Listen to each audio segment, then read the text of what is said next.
Assalamualaikum warahmatullahi wabarakatuh. Perkenalkan, saya Kiswari Puji Rahayu dengan NIM 212180102.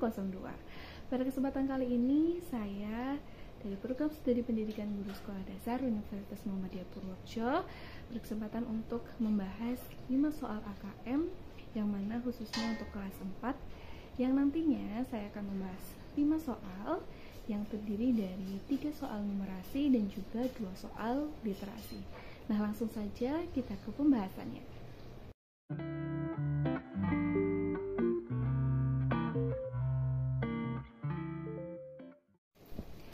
Oke teman-teman, kita langsung masuk ke soal yang pertama. Di sini sudah ada sebuah gambar yang mana menunjukkan waktu dekomposisi dari sampah organik dan juga sampah anorganik. Kita coba baca dari soalnya. Yang pertama yaitu sampah anorganik lebih lama terurai dibandingkan dengan sampah organik. Waktu dekomposisi pupuk sekali pakai itu lebih lama dari plastik, namun kurang dari kulit sintetis.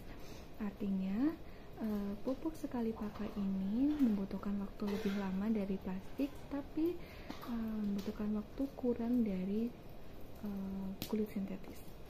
Maka kita bisa lihat di sini bahwasanya pupuk sekali pakai itu lebih lama dari plastik. Kita coba lihat di diagram batang. Untuk dekomposisi plastik itu terdapat di rentang 400 tahun.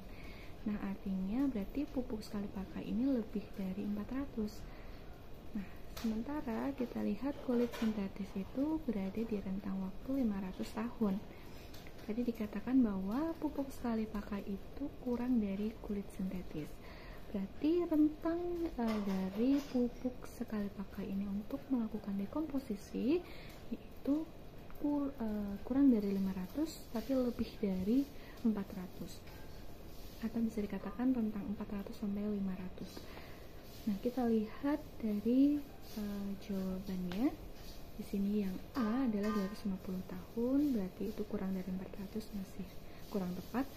Yang B 375 juga kurang tepat karena kurang dari 400. Sementara yang C yaitu 475 masuk karena tadi rentangnya adalah 400 sampai 500. Sementara yang D itu 575 itu melebihi 500, jadi juga kurang tepat. Artinya untuk jawaban yang pertama ini adalah yang C, yaitu 475 tahun, karena tadi untuk menguraikan pupuk secara sempurna, yaitu pupuk sekali pakai, itu rentang waktunya 400 sampai 500. Jadi yang paling tepat adalah jawaban C.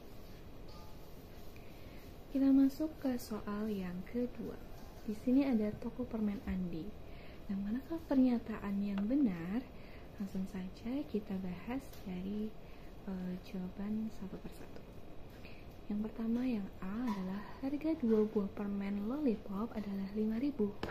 Kita lihat di gambar bahwa permen lollipop harga satuannya itu 3.000. Artinya kalau membeli 2 berarti 2 kali 3.000 yaitu 6.000. Artinya jawaban yang A salah. Kemudian yang B, dengan 6.000 akan mendapat 4 buah permen anggur. Kita lihat di sini permen anggur sebanyak 3 buah itu harganya 3.000.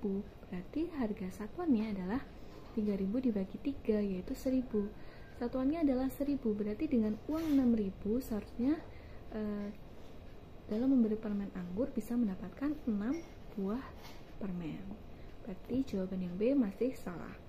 Kemudian yang C, harga 3 buah permen lollipop seharga 6.000. Tadi harga satuannya aja 3.000, berarti kalau 3 berarti 3 kali 3.000, berarti seharusnya harga 3 buah permen lollipop adalah 9.000. Berarti yang C juga masih salah. Selanjutnya adalah yang D, harga 1 buah permen jeruk adalah Rp600.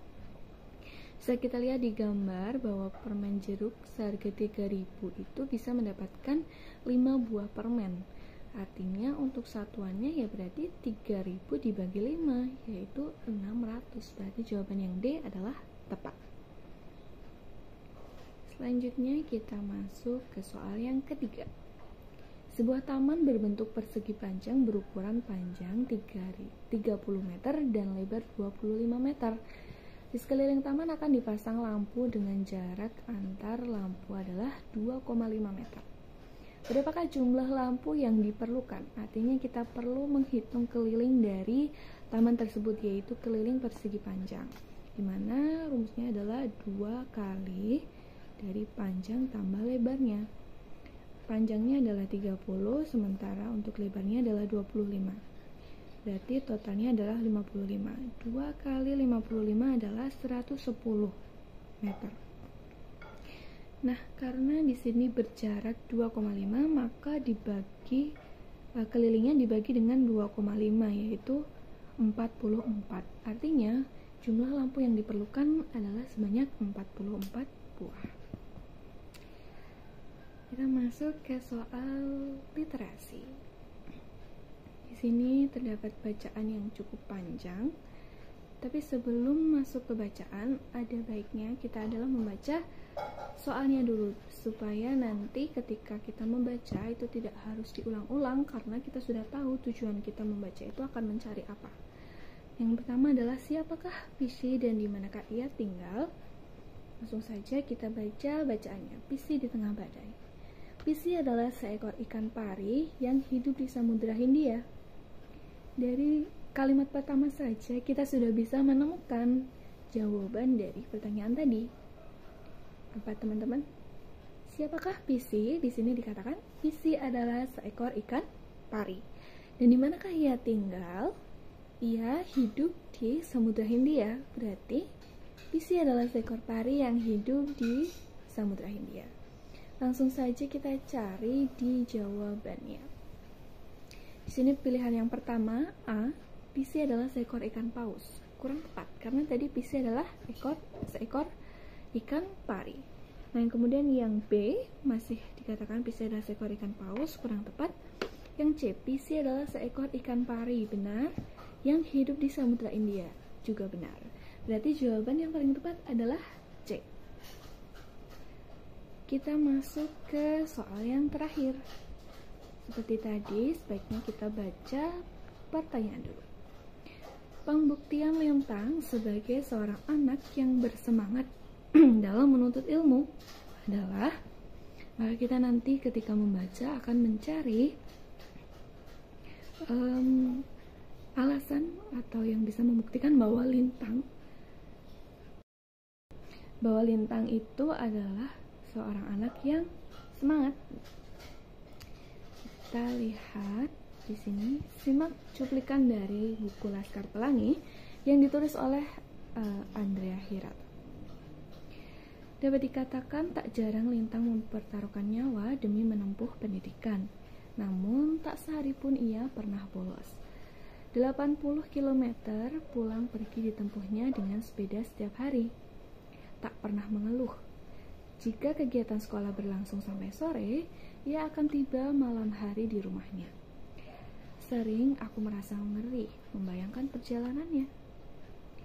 Kesulitan itu belum termasuk jalan yang tergenang air, ban sepeda yang bocor, dan musim hujan berkepanjangan dengan petir yang menyambar-nyambar.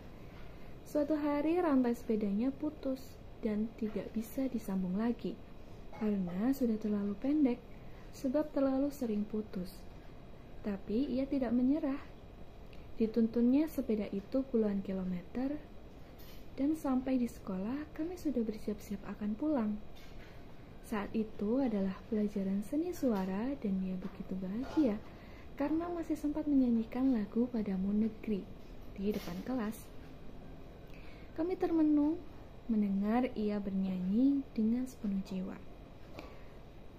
Tak tampak kelelahan di matanya yang berbinar jenaka. Setelah itu, ia pulang dengan menuntun sepedanya lagi sejauh 40 km. Pada musim hujan lebat yang bisa mengubah jalan menjadi sungai, menggenangi daratan dengan air setinggi dada, membuat Guruh dan Halilintar membabat pohon kelapa hingga tumbang berkelimpangan terbelah dua. Pada musim panas yang begitu terik hingga alam memuai ingin meledak, Pada musim badai yang membuat hasil laut nihil hingga berbulan-bulan semua orang tak punya uang sepeser pun.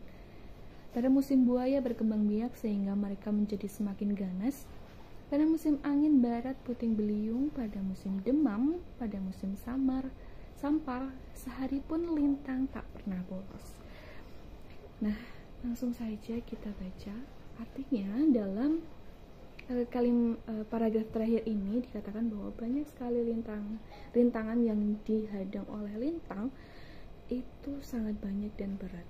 Tapi dia tidak pernah bolos. Itu artinya yang membuktikan lintang sebagai seorang anak yang bersemangat dalam menuntut ilmu adalah tidak pernah bolos meskipun banyak rintangan yang menghadang dia. Kita lihat di jawaban A, B, C, dan D. Yang A adalah lintang tak pernah bolos sekalipun meski banyak rintangan yang menghadang untuk pergi ke sekolah. Jawaban ini adalah tepat. Kita coba lihat jawaban yang lain. Yang B, lintang tak pernah bolos. Benar. Karena tak banyak rintangan. Tadi kan dikatakan banyak rintangan, berarti ini juga kurang tepat. Selanjutnya yang C, lintang tak pernah bolos sekalipun karena tak banyak rintangan. Lagi-lagi dikatakan tidak banyak rintangan, berarti masih kurang tepat. Dan yang D adalah lintang selalu bolos karena banyak rintangan yang menghadangnya. Lintang kan tadi dikatakan tidak pernah bolos, artinya jawaban yang D juga kurang tepat. Artinya dalam soal ini, pembuktian lintang sebagai seorang anak yang bersemangat dalam menuntut ilmu adalah A. Lintang tak pernah bolos sekalipun meski banyak rintangan yang menghadangnya untuk pergi ke sekolah. Baik teman-teman, itulah tadi pembahasan 5 soal AKM, baik literasi maupun numerasi dari saya. Apabila ada penjelasan yang kurang tepat, kurang jelas, dan lain sebagainya, saya mohon maaf. Saya akhiri. Akhirul kalam, wabillahi taufiq wal hidayah. Wassalamualaikum warahmatullahi wabarakatuh. Terima kasih.